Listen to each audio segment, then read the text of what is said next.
Hello అండి. Welcome to my channel. ఇవాల్టి special quick and ఈజీగా అయిపోయేటువంటి క్యాబేజ్ ఎగ్ బుర్జీ. ఇది బ్యాచిలర్స్, ఆఫీస్‌లకు వెళ్ళే వాళ్ళకు క్విక్ అండ్ ఈజీగా చేసుకోవడానికి బెస్ట్ రెసిపీ అండి. మామూలు కోడిగుడ్డు పురుటు అందరూ చేసేదే తెలిసిందే. అయినా నేను నా స్టైల్‌లో మరోసారి చెప్తాను. ఈ క్యాబేజ్ ఎగ్ పొరుటు మాత్రం చాలా డిఫరెంట్‌గా ఉంటుంది టేస్ట్. మా ఇంట్లో చాలా ఫ్రీక్వెంట్‌గా చేస్తూనే ఉంటామండి. మీరు కూడా ఒకసారి ఇలా ట్రై చేసి చూడండి.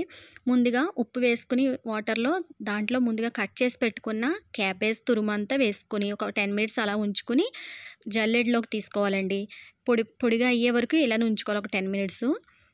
తర్వాత స్టవ్ వెలిగించి పాన్ పెట్టి కొద్దిగా ఆయిల్ వేసుకొని జీలకర్ర వేసి తర్వాత కొంచెం కరివేపాకు వేసుకోవాలి. తర్వాత ఒక కప్పు ఆనియన్ వేసుకొని అవి ఫ్రై అవ్వనివ్వాలి. ఇప్పుడు దీంట్లో ఒక టేబుల్ స్పూన్ సాల్ట్ వేసుకోవాలి.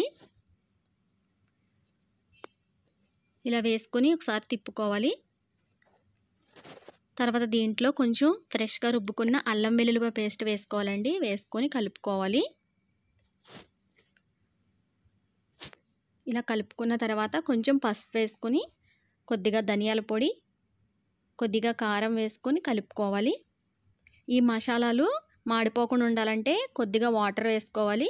మంచి అరోమాటిక్‌గా కూడా ఉంటుంది. మంచి స్మెల్ కూడా వస్తుంది.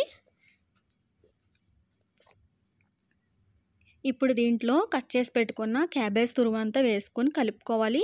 ఈ మసాలాలంతా కూడా ఈ క్యాబేజ్ తురుముకి ఫ్లేవర్ అంతా పట్టుకునేలా కలుపుకొని ఒక 2 మినిట్స్ ఇలా కలుపుకున్న తర్వాత పైన మూత పెట్టి మగ్గనిచ్చుకోవాలి.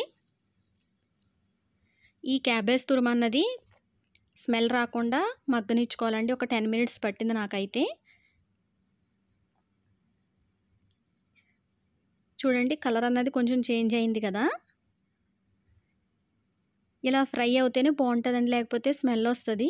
ఇప్పుడు దీంట్లో ఒక 2 ఎగ్స్ పగలగొట్టుకొని వేసుకోవాలి.